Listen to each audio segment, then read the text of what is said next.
Eggs, the podcast, where we bring you the best and brightest minds in business, tech, and beyond. Our guest today is Karthik Suresh, co-founder of Ignition, a go-to-market platform that has helped hundreds of startups launch and scale successful products. Karthik has more than a decade of experience in product management and entrepreneurship, and has worked with companies ranging from early-stage startups to the Fortune 500. He's also a frequent speaker and writer on topics related to product management, and has been featured in publications like Forbes, TechCrunch, and the Wall Street Journal. In today's episode, we'll be diving deep into the world of product management and startup growth. From securing venture funding to navigating the latest trends in tech, Karthik has seen it all and is ready to share his insights with us. Whether you're an aspiring entrepreneur or a weathered professional, there is always something new to learn, so join us now in learning from the best in the business. Please join us in welcoming to the show, Karthik Suresh. Hey, Karthik, how are you, man? I'm good. Thanks for having me on the show. Excited. Absolutely. Thanks so much for coming on and making time for us. This is awesome. Of course. So let's take a step back in the Wayback Machine and talk about your first tech role. You went to business college in London. How did that translate into a tech career? Yeah, it's been a long journey. So I have a tech background actually. So I have a degree in computer science, and I started my career in high frequency and algo trading in New York. Did it for about 7 years. And then I was like, okay, I'm done with financial services. Then I went to business school to figure out what I wanted to do in life. And then after business school, I discovered startups and tech, and I joined Kraft as a second employee. Kraft is now a Series B company. It's an enterprise intelligence company in San Francisco. So the whole company moved from London to San Francisco. So I moved with the company. So that's why I ended up in the Bay Area. And then joined Facebook as a product manager because I wanted to see how products are built at a larger scale.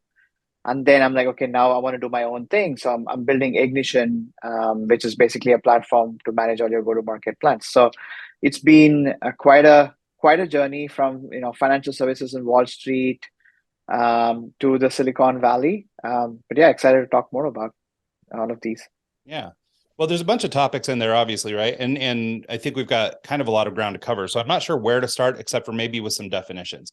So, I think some of the language that we use is really common in startup communities, but for maybe more traditional type small businesses, things like that, maybe they don't know about things like go-to-market and things like that. So do you mind sort of outlining what a go-to-market plan is and how a platform like yours might help facilitate it? Yeah, sure. I'll give you a story about like how we started Ignition and how the go-to-market platform came about, and then I jumped right into the go-to-market plan to give you context.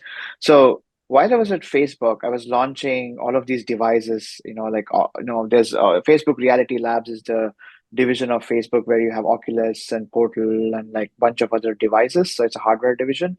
And when we are launching any of the products, the spreadsheet which was used to manage the product launch had 100 tabs, and there was a tab to keep track of different tabs, and nobody knew where the latest assets or collateral or anything was. And the way they used to solve it was a bunch of project managers would jump on like a war room call with 100 people, and they would say, hey, is this done? Is this done? Is this done? Like go through a checklist.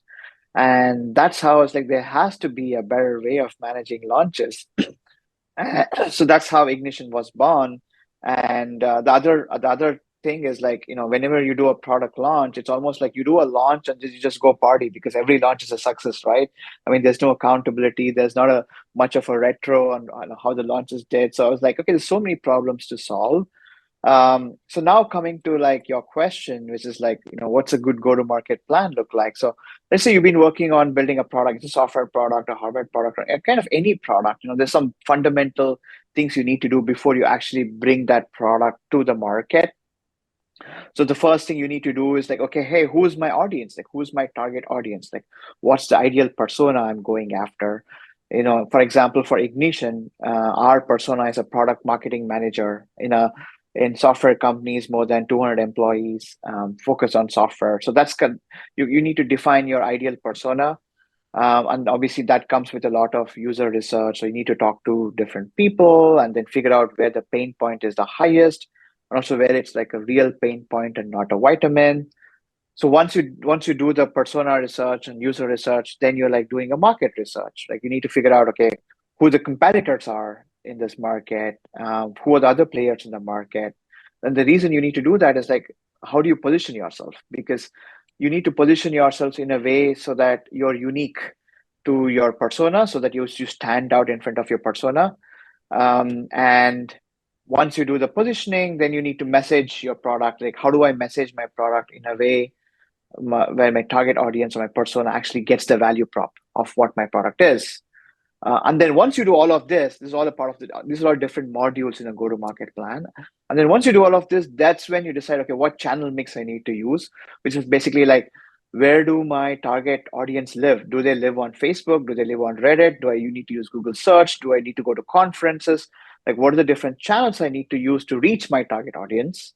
And then you design your, collateral, like assets, copywriting, whatever you need to do to go target those channels. And then finally, you basically make sure everyone is up to date in your company, and you go launch, and then you consistently track the conversion, and then keep iterating till you're happy with your whatever KPIs you set as basically whatever metrics as you set for your launch success. So all of this are different components in like a good go-to-market plan. Okay. So what does Ignition do that's different than, say, a normal CRM like Notion or another name brand out there? Yeah. So I think what people do today to manage their go-to-market plans, it's very fragmented. Like, you would be using Notion or Google Docs to keep track of the documentation side. You might be using Asana or some kind of project management to keep track of your launch checklist. And then you might be using Dropbox or some other tool to keep all your assets. You might be using Figma for design. So there's different tools. Like, it's very fragmented. You might be using multiple tools to run this go-to-market process. The problem with that is, of course, it's all fragmented. And then once, let's say, the people change or new person joins the team, they will redo the whole process again. And all the learnings from the previous launches are lost. And you keep redoing the same mistakes because there's no like one place where you can access all your go-to-market plans. And then finally, the stakeholder management is hard. Like, if people, as I said, like when I talked about the Facebook spreadsheet, people have no idea where to find, like, hey, what campaigns are we running right now? How's the Google search ad doing? Where is the latest logo stored? It's just like all fragmented inside the org. So what Ignition does is gives you like a centralized platform and creates like a source of truth for all your go-to-market planning info. So you can create your go-to-market plan, and these are not static templates. These are like dynamic templates, meaning like we would take inputs from you, like what's your budget, what's your marketing strategy. We would get a bunch of inputs from you, and we will build a go-to-market plan for you in a dynamic way. And it's also driven by AI right now. We recently also integrated like the chat with the GPT-3 model, so it automatically figures out like a lot of the steps which you manually need to do in the traditional documentation tools, and generate these go-to-market plans for you. And then finally, I'd like to add is like, there's not like one plan. It's like basically you need to like customize the plan for different types of products, different types of markets. Also, are you doing a brand new product launch? Are you just launching a feature in your existing product? It's just like a minor release. So there's different types of go-to-market strategies for different tiers of launches, and we would build all of that for you. Okay. Yeah, no, that sounds great. I wonder if we could sort of maybe get even a little bit more granular on this stuff. I think, as we talk to entrepreneurs and people, in our line of work, we bump into people all the time that are like, well, I'm trying to do a persona, for example. I'm trying to understand who my target audience is. And then they end up just kind of, I don't know, spazzing out and not getting anything done, right? Like basically they think about it, or maybe they can kind of make up a guy or whatever. But I don't know that a lot of people go into it knowing who exactly is their target audience. So can we start kind of at the beginning of this process of creating this go-to-market with developing a persona, and talk about, the ways that you might uncover who is your target audience, beyond just simple guessing. and then move into how you might sort of start to position or look for, a product market fit? Yeah, that's a good question. I think I can talk about our own story, like Ignition's own process to figure out who our target audience or like persona is. So when we started, for example, we were like, hey, let's target startups because they are easy to convert and they have a go-to-market issue because a lot of the startups are, for example, on the tech side of things, are like engineers or PMs who don't really have much of exposure to marketing. So it would be a great sell for us. So we started talking to them and we started like first figuring out whether they have the plan, whether they have the actual pain point. And then we spoke to about 50 different product marketers and product managers across startups and also late stage companies. But we heavily started targeting startups as the first for the first time around, and then we figured out we are not a good fit because what happened there is like for them they're only like in startups, just early stage startups especially, there's only 10 to 20 people and they don't need that kind of a coordination like in a big company like Facebook. And a lot of the decisions are being done in a very ad hoc way and there's no real processes in place and there's not a huge coordination problem in place. All you need is a static template and you can get by with it. So we figured out quickly that it's more of a vitamin or nice to have, but not really a painkiller for startups. And then we started then talking to like most mid-market enterprise companies. And then they were like, oh my God, hell yeah, sign me up. I would love, I've been dying to do my launch. There's like 100 people pinging me on so many different things and I have no time to even catch up. I'm literally gasping. And they started like, then signing up. And then we're like, okay, this is our target. Basically we define our ideal customer profile. So when you define your ideal customer profile, you're talking about what kind of companies you're going after. We're like, okay, we are at least going to go after 100 to 200 people minimum, because that's when we see that this is a real pain. This is a real pain and not just like a vitamin or a nice to have. So that's how we started then, position, I mean, basically like defining our own ICP. And then once we defined our ICP, then we are like, okay, what's our persona inside these companies? We started figuring out, because there's like product marketing, there's ops, there's sometimes product managers, there's different, just actual dedicated go-to-market teams in some of the companies which do this. So then we were like, okay, it's not about a title, it's more about the function. So basically we want to figure out who is doing the product launches in all of these companies. So for the most part, we figured out it was product marketing who is doing the product launches in all of these companies. And they're like, okay, so then we're going to target them as a persona. But in a lot of the companies, it could be a brand manager. For example, in CPG companies, it's like brand manager who's doing the launches. So we would target brand management. And then in some other companies, it would be product ops. So the persona kind of varied based on the size of the company and also the industry they are in. If it's a CPG, it's a brand manager. If it's a tech, it's a product marketer. So then we need to further fine tune. So this whole process took us about at least like 6 to 9 months before we were able to like pinpoint and say, okay, this is the kind of companies we want to go after. This is the kind of personas we want to go after in those companies. And then once we knew that, then we were like, okay, now coming to the next step is like, okay, how do I message them? Right? How do we message the pain point? Like, so then we the way we did that is like, first, we made this like, let's say 10 companies use us as design partners or early stage, the first set of customers. We got them to use our product at least for a month. And then we had interviews with them and asked them, hey, tell us how exactly is this product adding value to your job, right? And then we made note of it. And then we use the exact same words for the messaging for our product. So for example, one of the biggest pain points they had was stakeholder management. It's a stakeholder communication, because when you're doing a product launch, everyone from legal, privacy, execs, marketing, product, engineering, everyone is involved. Everyone has to sign off on the launch. So one of the biggest pain points was, stakeholder management, just making sure everyone is up to date and you have one place where you can go and figure out what the status of the launch is. So then we're like, okay, let's message in a way such that, hey, do you have problems with stakeholder communication? Do you have problems keeping all your stakeholders up to date? Is your plans chaotic? Then you go use Ignition, right? So I mean, that's not exactly the messaging, but you get the point. Like, that's how we figured out, okay, so you talk to all these people, ask them what problem are we solving? How has this added value to your life? And then we take that and extract those and then build the messaging. Yeah. So I think, yeah. Let me just follow up real fast, Mike. I just wanted to ask, so, I mean, first of all, I love that you're sharing this story because it's illustrating the iterative nature of this process. I think there's a lot of pressure on small businesses and maybe startup founders to like know the answer to these things. So I love that you're talking about sort of the iterative process. I also wanted to ask, I mean, you mentioned that, maybe it isn't that important for small startups because obviously they can sort of, slop things together and get away with it. But is there any benefit starting sooner? Like, is there any benefit to installing these processes, really from the beginning? And then, I guess that's kind of it is, would there still be a benefit or is there a reason to install this process early just for sake of as your company grows, for example?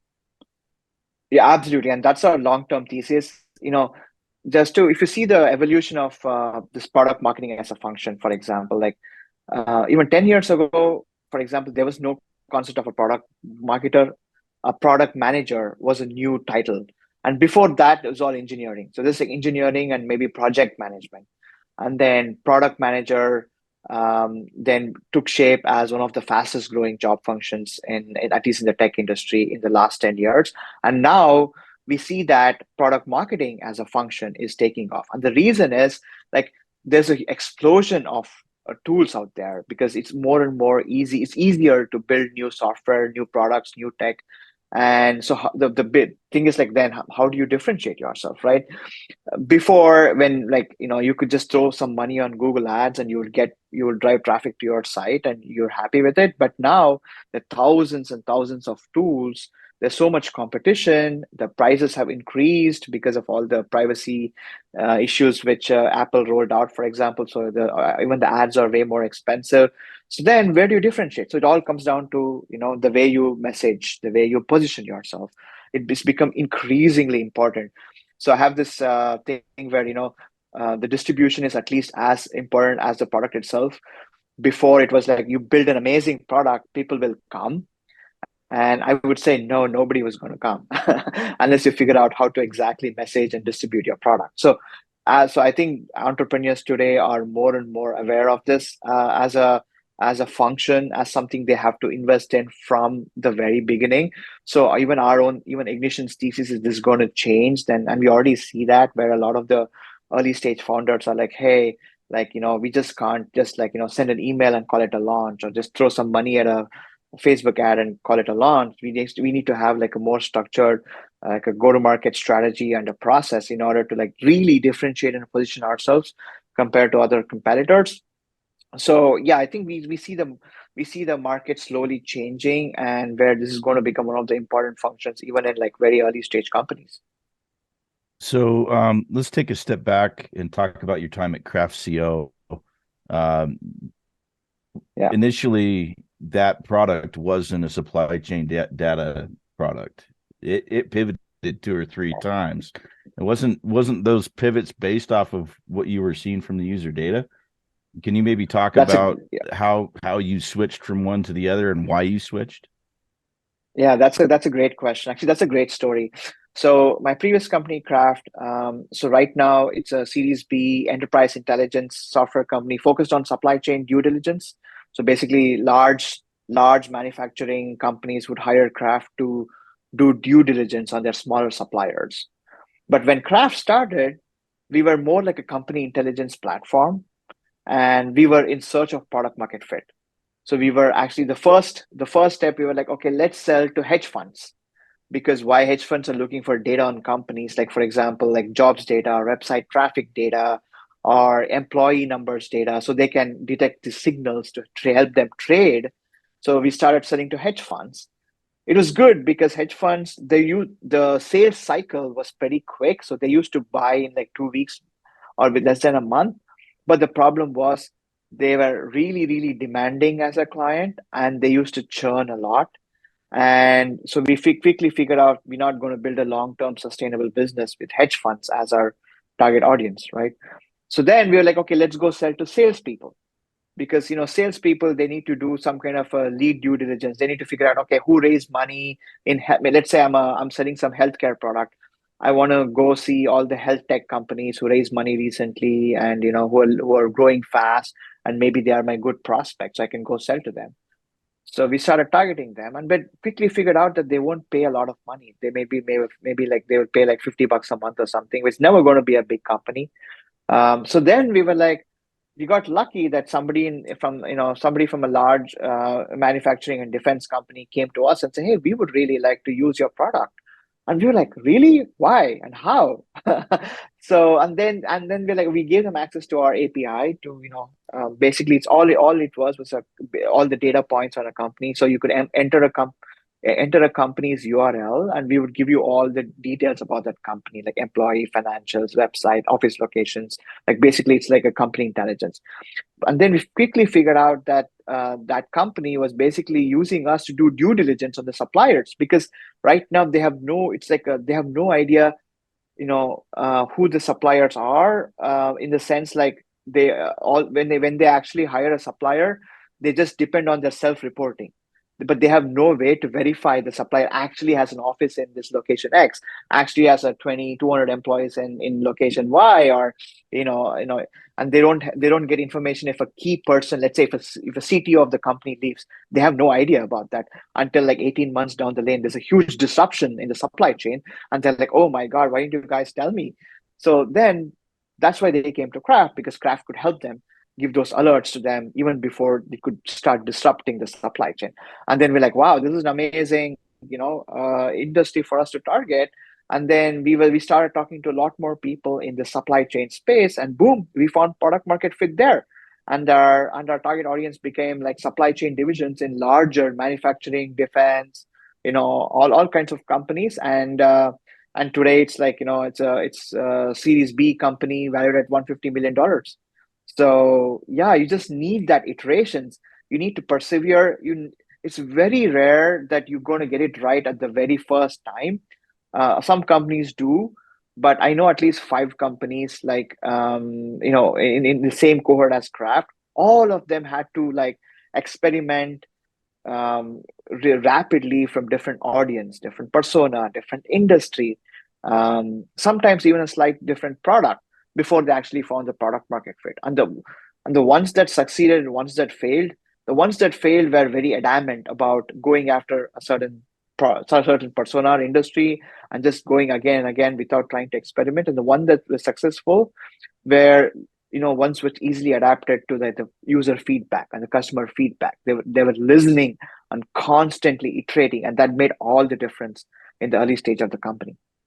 Yeah, one of the things that you've mentioned, both in this story and in your prior story, is this like sort of human interaction, right? Checking in with the people and actually hearing what they're saying. You're taking the feedback. And I think there's like an inclination nowadays with technology and everything, oh, well, we can put out a poll, or we can, send out a survey, or we can do whatever. But it sounds to me anyway, like you're actually talking to your customers, which shouldn't sound novel, but I think it kind of does in today's age.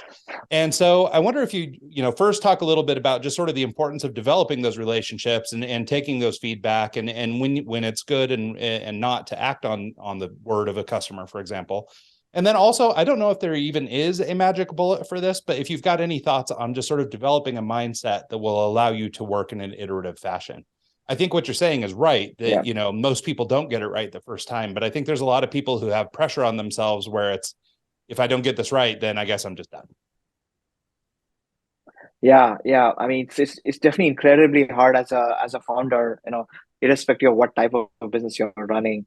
There is definitely, at least in the early stages of the company, I mean, it's a separate topic, but you need to really prioritize your like mental health and physical health and take time, because sometimes it could be all encompassing. But in terms of the users, there's a few things here, right? So typically when you start a company, when you start a business, you generally go to your friends and family, and you start there. But the problem is you never get an honest answer. A lot of the times your friends and family are like, "Oh yeah, that's a great idea. We're going to root for you. go for it. I think it's going to be a huge success. But more often than not, they're just trying to help you. They're just trying to be nice to you. They're not. It's not that they don't want to be honest with you, but they just want to be very supporting of you. So you really need to actually find the real user out there who's actually going to use it and pay for your product. And then you need to talk to at least like 25 to 50 of them.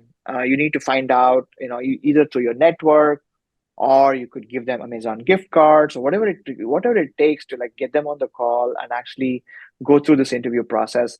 And then even during the user interview, a lot of the time, if they say yes, oh yeah, that I have a problem, I might use it. Still, don't take that as yes as an answer. They should be like, oh hell yeah, I need it. Like, when are you building it? Like, when can I put my credit card down? I want it. Like, you need to get that extreme kind of a reaction before you know that, okay, there is something here, before you're going to invest your time, money, and life in actually like building this product for that specific target audience.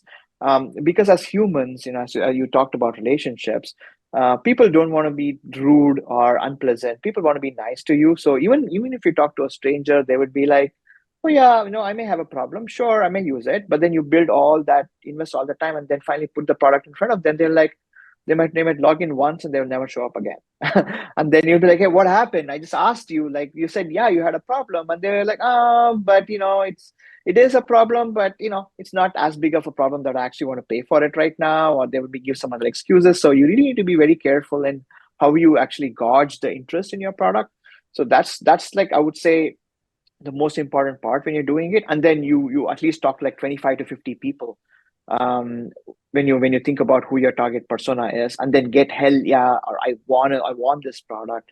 When are you building this? Some kind of a really extremely positive answers before you actually invest your time and money. That's what I would say on the other, being able to be open to change.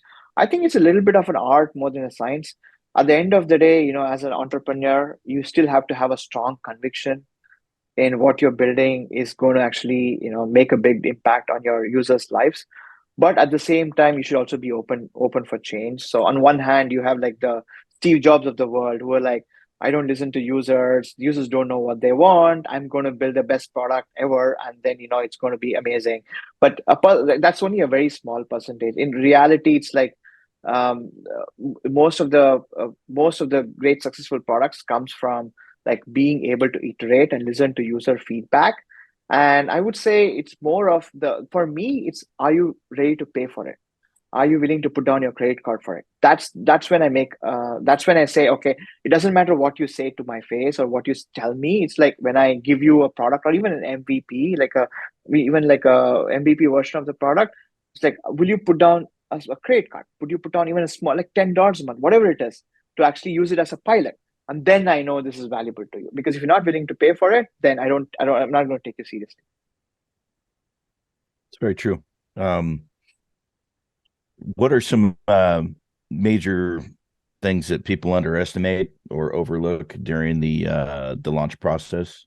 I know that there's, during the initial build, there's a million different things, but like there's micro launches and macro launches. Can you maybe talk about the two and what differentiates them, and maybe some personal experiences that you might have overlooked?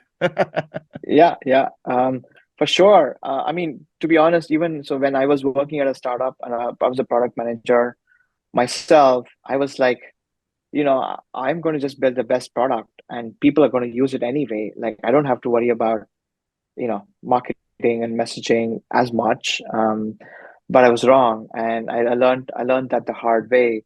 A lot of the times, I think there's just this inherent kind of attitude where you just say, I'm just going to email a bunch of people and say this new product is out, and they're going to like start using it. But that's not a launch. Sending an email is not a launch.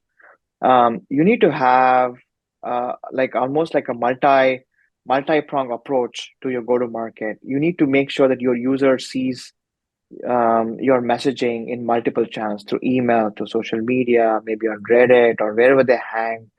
That they need to keep seeing that again and again. And also the message has to resonate. For example, let's say you're building a project management tool. I'm just taking a random example here. And project management tool, there's Asana, there's Monday, there's ClickUp, there's like a million project management tools, like a task management tools out there. If you want to build a new one, you should be like, hey, how do I really position this? And the only way you're going to do that is by going and asking your customers that, okay, like how can I differentiate myself? And let's say you're building a specific project management tool for healthcare companies, right? So, and that's a specific vertical. So what you're doing is, let's say you're building a verticalized project management tool, which is specifically for healthcare or pharmacy companies where they have like FDA trials or multiple phases. It's like, and then you kind of customize your product and you customize your project management tool for that healthcare. And then all the messaging is towards, hey, pharma companies, I know your problem is going to all these FDA trials with multiple phases. And here is this cool new app, a project management tool, which is going to solve your problem. And then you go with this kind of a message, and that's how you position yourself. And then, pharma companies, let's say they don't live on Facebook or LinkedIn. Probably, maybe you need to go to some conferences, maybe you need to get through your connections. So then you use those channels and then see if you can do those outreaches. And you run like an enterprise sales cycle, which is like very, very different from a product-led growth where you have a individual user come in and put down their credit card. So you figure out your sales motion or product-led motion. So there's so many different steps involved in actually figuring out your go-to-market motion. And a lot of the companies they get this wrong. They just either don't do this or they miss one of the steps. They forget about actually figuring out what the right messaging is, or they forget about positioning. Positioning is one of the like, truly as an entrepreneur, positioning is so important. Like we have seen, just by changing the positioning, the product starts selling like a hotcake. I've seen companies just by appealing to positioning in a way which really resonates with the user. I mean, the way we did that, just to go a little bit more granular, is like, you almost build a word cloud. You go to each of the competitors' website, you take their whatever tagline or the headline they have on their website, you get all of them together and build a word cloud, and then see where you can position yourself, right? What's missing? Like you have, and then you figure out, okay, this is missing. Maybe like reliability and security is missing. Maybe you want to be the most secure project management company in the world, and then you like start positioning on security as an aspect, and then you go after regulated companies, because for regulated companies security is key. And then you position yourself as the most secure project management company, and then your target audience becomes all these regulated companies. And then you can just by just changing you haven't changed the product at all, just by changing the positioning, then boom, you're going to start selling like hotcakes. So these are some of the mistakes which I've seen companies do.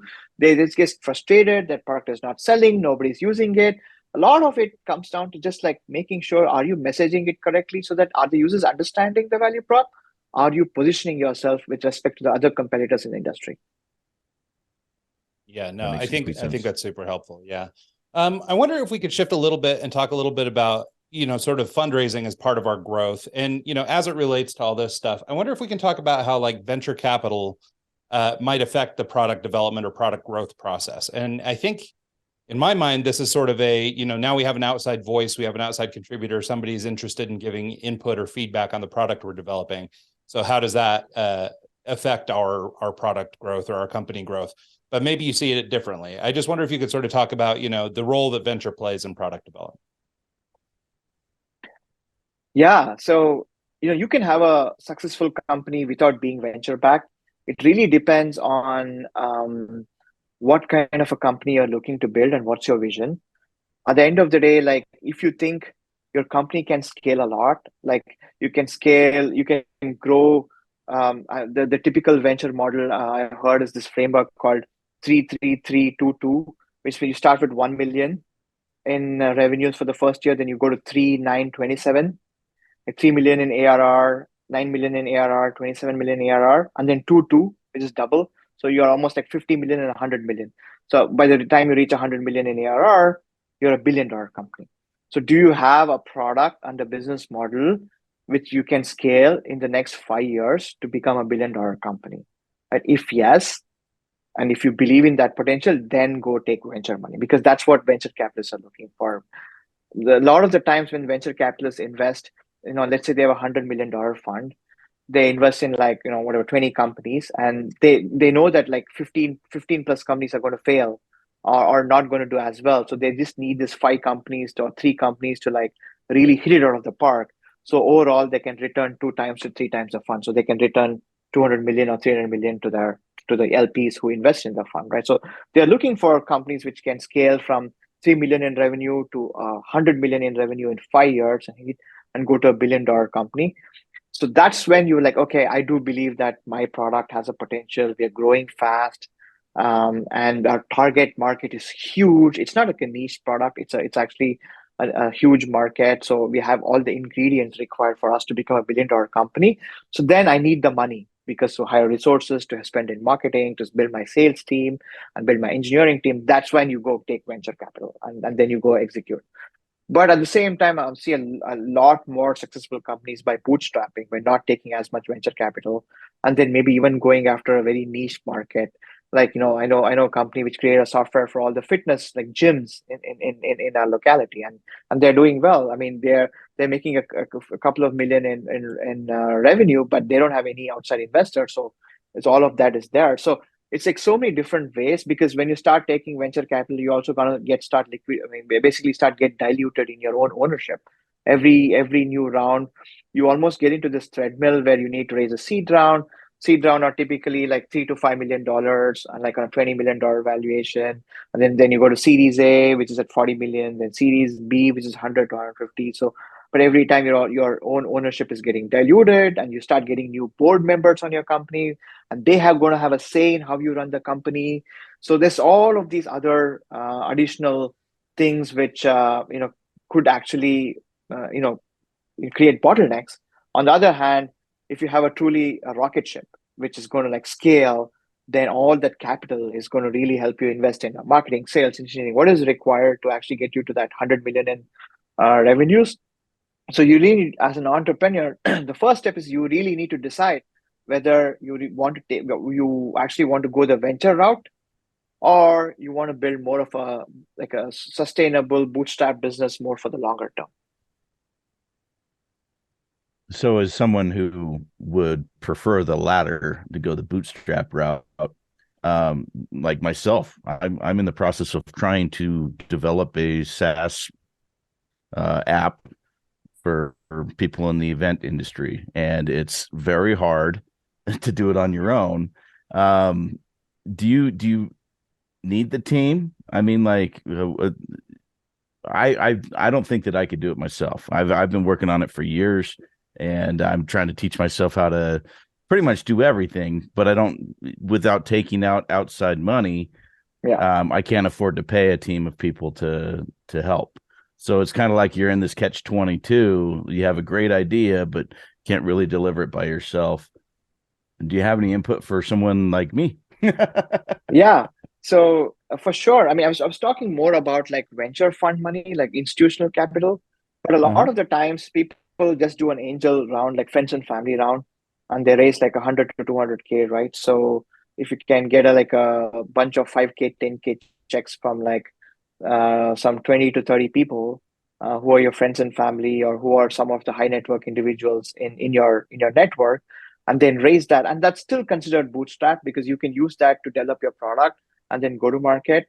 In fact, a great example is like there's a site called acquire.com. You Mhm. can see so many of the SaaS companies which were bootstrapped but still raised some money, but built like um, companies which are generating 500,000 in revenue, 1 million in revenue, and they sell it for like 5 million.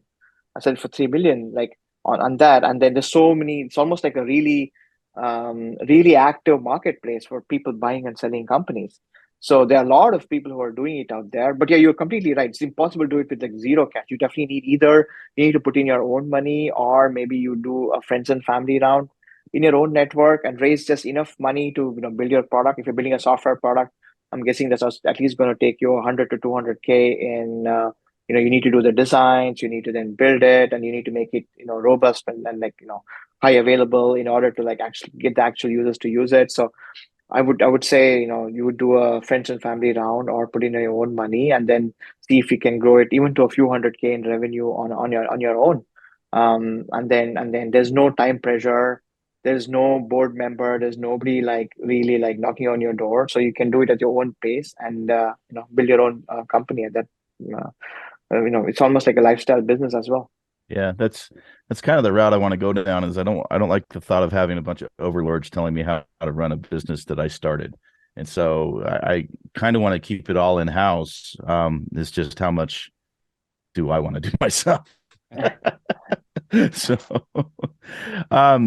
project managing is a kind of a newer field. Like you mentioned earlier, the role hasn't been there for that long.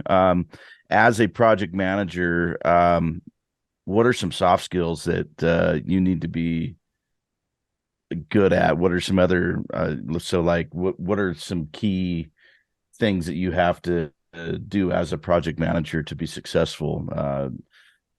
Have to be highly organized, have to have soft skills, you got to work with stakeholders, so on and so forth.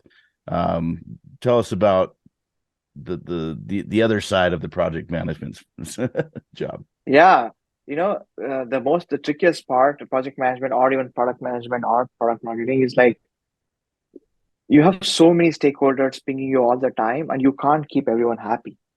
Yeah. So you are going to end up saying no to someone. You are going to end up disappointing someone, and that shouldn't be the loudest voice in the room. That shouldn't be based on, oh, my boss is saying it, I need to do it, or this salesperson has been bugging me so much that I'm just going to do it.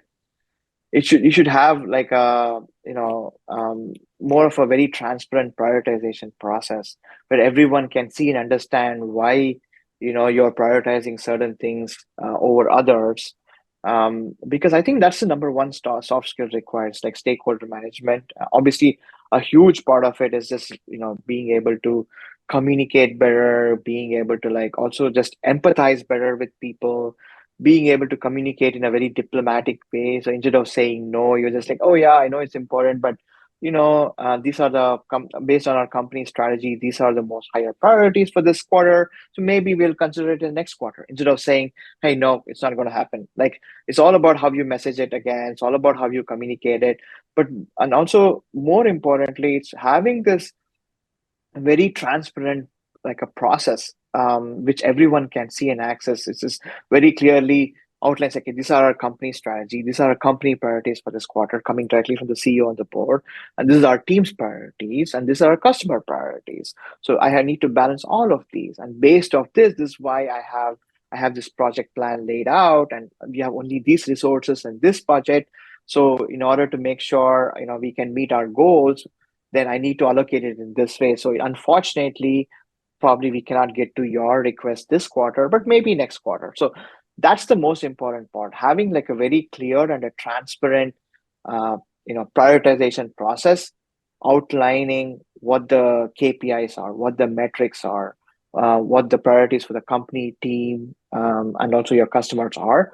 So then it becomes, the whole stakeholder management gets much easier because people understand that you're just trying to do your job. But if you don't have that, people are like, oh my God, you're probably doing this as a favor for the other person and you just don't like me.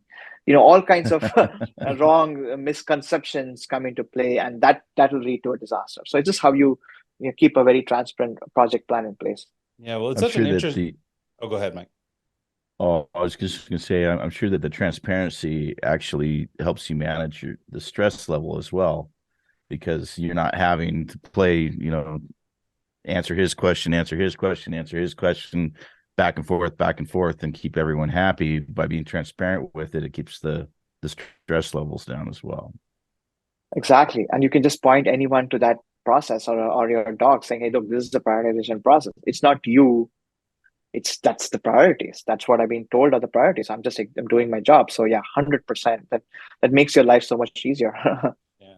Well, and I just wanted to add to that too, I think, the role of the product manager is probably, and maybe it's developed enough now after these maybe 5 or 10 years that it's grown in popularity, but it seems like what you might look for in an applicant for that position probably varies quite a bit, right? Because there's some technical knowledge that you need to have. There's project management type knowledge that you need to have. You need to have some marketing chops. You need to have all these things, right? So I'm not sure that there's any one person that does this job, right? Like, it seems like, if you're in a small startup, you could grow into that position, right, by being intimately familiar with the property or the product and learning some stuff about marketing and things like that. But bringing people in who are already doing this job, it seems like it could be really challenging to hire for that position. Yeah, you're completely right. That's a great point. And also, like, this role varies so widely between a large company like Google or Facebook, and then small startup. Because at a small startup, you're almost like a Swiss knife. You're doing a million things on your own. You're figuring out, you're running your data analytics, you're talking to your users, you're coming up with a roadmap, you're talking to the engineers, you're doing a product launch, you're doing all of this yourself. In a large company, you have a dedicated design team, a data science team. Like, you have all these teams who are your resources. So there you're like a mission control. We're just pulling all these levers and then aligning the stakeholders and priorities and just getting them together and packaging them and then messaging them. So the skills are so widely different, depending on the size of the company. So and I always joke, like, just because you've been a very successful product manager at Google doesn't automatically going to make you an amazing entrepreneur, because the skills are very different. And then, but the former can be true, where if you're an entrepreneur before, if you've already juggled a million things, then the probability that you're going to be successful in a large company is actually higher, because you know how to manage different stakeholders, different functions, all this. You know how to manage stress level. You know to handle uncertainties. So yeah, it's basically like, if I were to go higher, I would actually look for people who have had their own businesses or who worked in a role which required them to, like, multitask and handle multiple priorities at once. Yeah, no, that makes sense. Well, and I mean, I guess you could see that there's like a range of characteristics that make a great product manager, but right, I think to your point, it's, there is no one size fits all approach to this, right? It's you've got to find people who are adaptable and able to do this stuff. So I think that's really interesting. I want to move now into another question about sort of product growth and developing your startup, growing your company. And just how do you keep up with innovation? So talking about just sort of what's happening in the world technology wise, we've got Web3, we've got AI, we've got all these new technologies that are emerging right now. Like, at what point do we start making decisions that we need to integrate that into our software platform, for example, or how do we keep an eye out for what's next? That's a great question.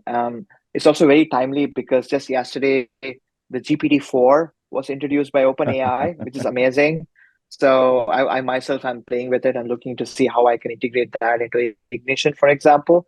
So I think it all comes down to, can that solve the problem you're solving for your customers better? Like, if I integrate this new technology in my product, will it help me, make the whole go-to-market plan creation faster, better? Can I automate persona generation? Can I automate like a battle card creation for our customers, right? So I think it comes down to, like, it's not about using technology for the sake of technology. So I see like thousands of startups, thousands of AI startups coming up saying, we do this .ai, that .ai, like every combination of words with .ai at the end. But the problem is, like, nobody wants an AI company. At the end of the day, I don't care what tools you're using. It's like, are you solving my problem? Like, I have this problem.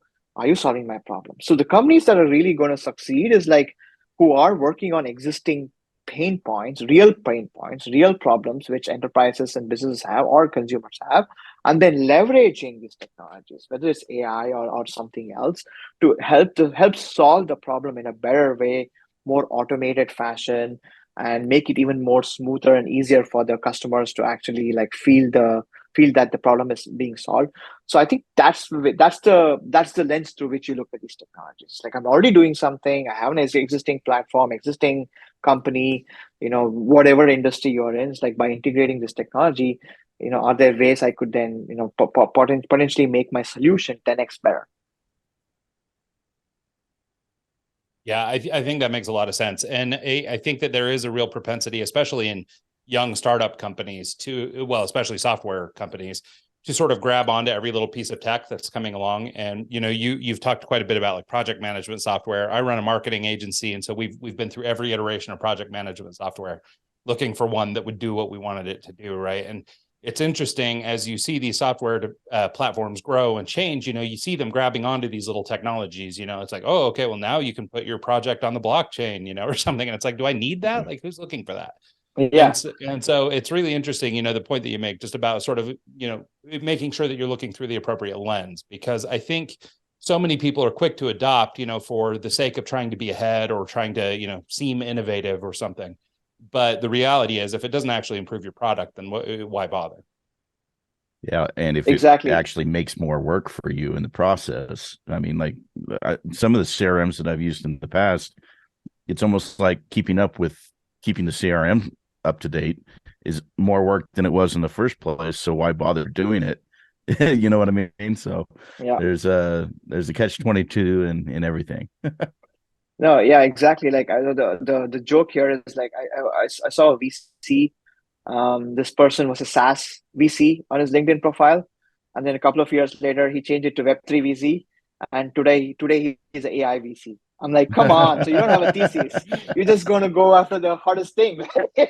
So that's what sometimes founders do. They just chase after the whatever new in the market, but like that doesn't work. It doesn't work that way. Companies building is so hard. And you're not going to do anybody any favor by just chasing after and creating a solution and then looking for a problem, a persona, all the things we talked before in this podcast. Is like you have already identified a problem, you identified a persona. Then the question is like, can you use this AI or any tech to solve this problem better? So that's the way you need to look at it. Yeah. Well, we're about at that time. Can you tell people where they can reach out to find out more about you and your company? Sure. Yeah. So the company's name, it's Ignition, and the website is haveignition.com. It's just HAVEIGNITION.com. And you can also connect with me on Twitter or LinkedIn. My handle is my first name, last name. It's Karthik Suresh on Twitter. On LinkedIn, it's Karthik Suresh LBS. So feel free to connect with me, ping me. Happy to answer any questions, and also would love to connect and get any feedback on Ignition. Awesome. That's great. Well, thank you so much for taking the time to do this, Karthik. This has been awesome and really insightful. I think, this startup world is, I think, so confusing for a lot of people. And the way that we start businesses now is so different for many people than, the way that their parents or their parents' generation did it. And so I think it's really interesting to gain the insights of somebody who has the kind of experience as you. So thank you for taking the time to do this.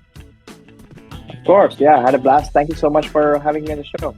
Absolutely. We do it anytime. And thanks so much to everybody who tunes into the show this week and every week. And we'll see you guys next time.